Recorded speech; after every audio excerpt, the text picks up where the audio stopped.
What's going on, guys? This is my fourth video on the Alabaster Girl by Zan Perrion, and this is part two of the chapter called The Way of the Natural, right? By far my most favorite chapter in the entire book, and this is not a review of the chapter or the book. This is not an exhaustive list of the chapter or the book. This is just the things that I really liked from the chapter, the things that I feel like really benefited me. But I still highly encourage you guys to go out, get the damn book, and read it. Okay? If you're struggling with your dating life, or if you're struggling, even if you're not struggling, if you want to just improve, this book is not just for beginners, it's for all levels, right? Men and women. It's not just for men. So this chapter is great, especially if you feel like you have a problem with being like the nice guy, or if you get put in the friend zone a lot. Highly recommend this chapter and the book overall, right? So one of the things I liked in this chapter was, sorry, there's a plane going over my yard. Sorry about that. One of the things I liked about this chapter was one of the stories in the book, in the chapter, was Zan talked about being in a restaurant, right? And I think a lot of guys can relate to this. I certainly can. I certainly did relate to it. So a group of guys sit at a table and they're looking at their menus, right? And they notice a very attractive like waitress that's off somewhere else, talking to someone else. Her back is turned to them, right? So what do? They get all excited. They're like, "Oh, hey, dude, look, check her out over there. Look, oh my God, look at that body. Wow." Right? They're all excited. They get like all worked up. Like they're like little boys. When they first notice a really cute girl, right? And they're checking her out. They're like, making jokes. They're laughing. Really, they're in a good mood. And then what happens when she turns around and walks over to that table? Everything gets shut off. All that attraction and excitement that they were showing got immediately extinguished, right? So then they're just like kind of acting like, oh, just like looking at their menus. They're trying not to show any attraction because that would be rude, right? Or that would really offend her, right? So, that's the problem that a lot of guys have, is they have trouble letting the woman know that, hey, I see you, I see your beauty, I want you, in a healthy, normal way, right? So, contrary to that, Zan says when the woman comes over to him at his table, right? He makes it a point to check her out while she's watching. He makes it a point to make her feel like she's being noticed. Like, he's not shy, or he's not trying to hide his attraction to her, right? And that's a really, really powerful thing, because you're letting the woman know that, hey, I see you and I'm attracted to you and I want you, as opposed to just like acting like, like indifferent, or you're just, like her beauty isn't affecting you, but even though it is, it's like it's a big lie, right? And the woman is going to feel good too, because she likes that you find her attractive, and as long as you're doing it in a healthy, safe way, right? She's going to like that, men are paying attention to her, and especially if she's at work and she's not wearing like makeup, or she's not dressed nice, she's really going to, notice that and appreciate that. So, um, you know, the chapter talks about, he says, men have been conditioned by the media that they must be sexually neutral and must not offend her, and he hides his desires, which is not healthy, right? So that's a big problem, I think, in society, and I definitely experienced that. Before I read the book, before I, thought about these concepts, I used to like be terrified, absolutely terrified, if I was caught checking a woman out, right? If she caught me like looking at her legs or her body, I was absolutely terrified. I thought I was going to be labeled like a rapist or a creep, or a weirdo, right? I had all these things in my head like that society was going to do to me, but it's not true. It's all that's all made up in your head, you know. I mean, it was in my head, you know, and you know, none of that stuff happens. Like if you do it in a healthy, normal, safe way, if you're not like, you know, like psycho eyes on her, then you have nothing to worry about, and you have a lot to gain from it, right? So that was a really cool idea. I think a lot of guys out there can relate to that, right? Especially in today's climate with like the media and, you know, how you're supposed to act as a man, you know, what you think you should be doing, right? Um, yeah, then one more thing on this topic. Zan says, when I meet a delightful girl, she knows exactly what I'm all about within the first minute, right? So this is a great way to avoid the friend zone, right? Because if you, when you meet a woman and you show her your intentions, you know, physically by checking her out and letting her know that, hey, this guy is sexually attracted to me and he wants to, you know, make love with me, you know, in a way, then there's no way she could put you in the friend zone because, you know, a lot of guys, and I fell into this trap, right? You would meet a woman that you found very attractive, right? You wouldn't show any signs that you thought she was attractive.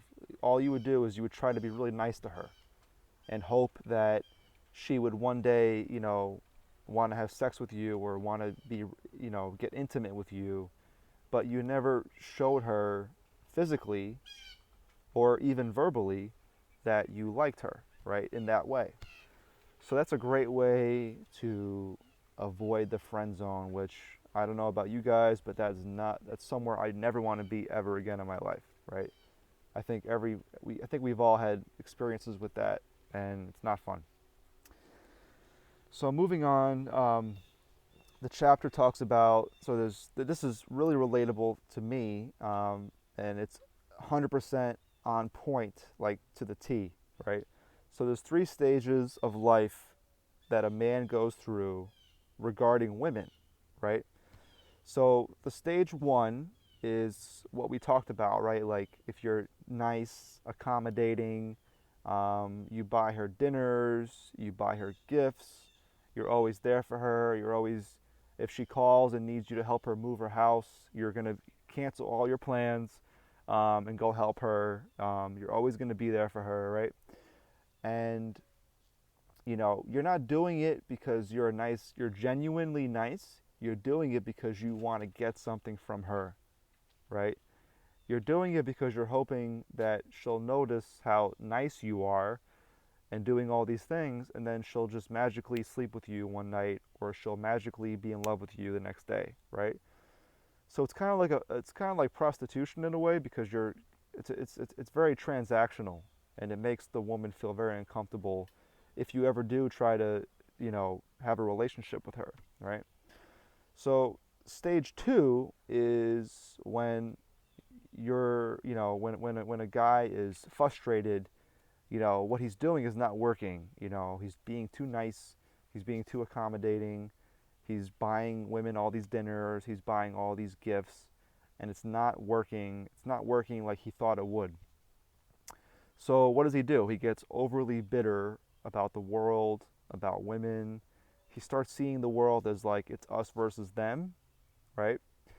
So he decides that he's going to be indifferent. He's going to, you know, not give him attention like he used to. He's not going to buy them anything. He's going to make her split the check on a date. He's not going to hold the door for her. Um, he sees all that stuff as like being weak and giving his power away to the woman, right?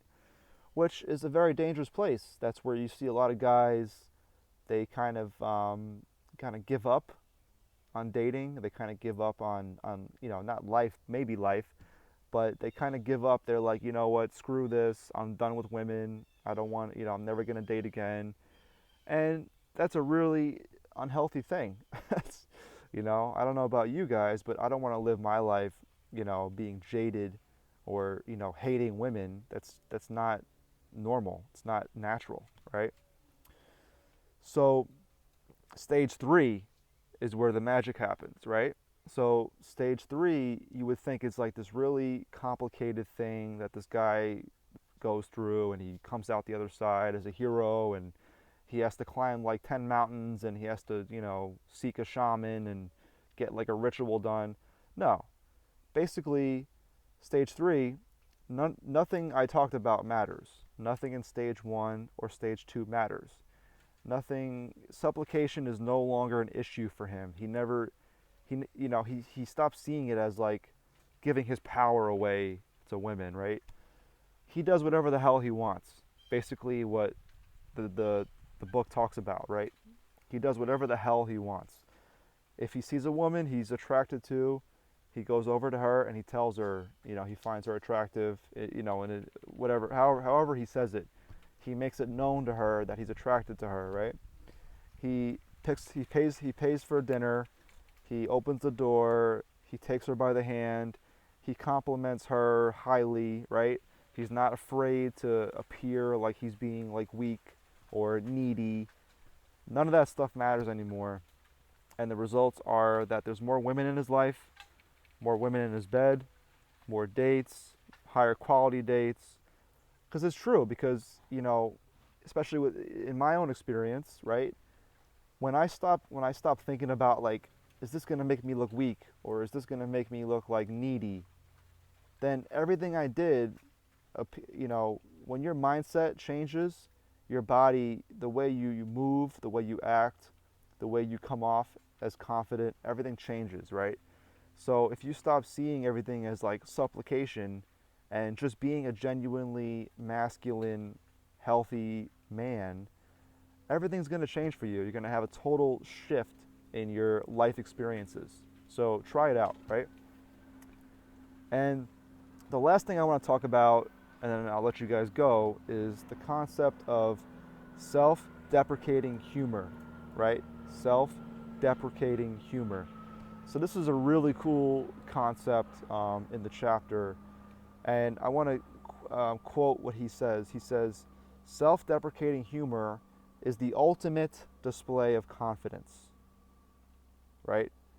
Ultimate display of confidence. An essential component in the aspect of charm, right? Essential. And then he says, it is not possible to be truly loved by women if you do not have it.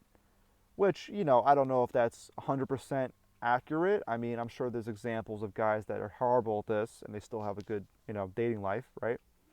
But what was I going to say? So yeah, self-deprecating humor is important. So basically, if you don't know what that means, just real quick, it's you're able to make fun of yourself. You're able to laugh at yourself, right? Without worrying about, being embarrassed or self-conscious, right? So a good example of that is if I'm on a date with a woman, and however it comes up, but like like someone's hair or someone's hairstyle, I'll make a bald joke, right? I'll make a bald joke because I'm bald, you know, and she'll laugh and she'll really really like that, She'll find it very attractive, because a lot of guys have insecurities. It might not be balding, it could be something else, and if you show those insecurities, it's not going to look good. It's not going to be an attractive quality. It's going to be, drive women away. So the ability to make fun of yourself shows the woman that you're really, really confident, and nothing she says or does or what anyone else does is going to really bother him. He has thick skin, and that's such an attractive quality to women. And that's why it's in the chapter, right? Because a lot of these guys that are naturals, they learn is they have really thick skin, and they don't let stupid shit, that people say or they do get them down, right? And that's a really, really good quality to have. So that was it for this video, for this chapter. What a great chapter, The Way of the Natural, in the Alabaster Girl by Zan Perrion. Definitely go out, read the book. I'll be making other videos later this week on the next chapter, which is called The Way of Men. So we start talking about more masculine related topics, right? Comment, subscribe, let me know what you guys think. If this video kind of helped you in any way, just give me a comment, drop a like. Let me know that this is good work, and I will really, really be happy.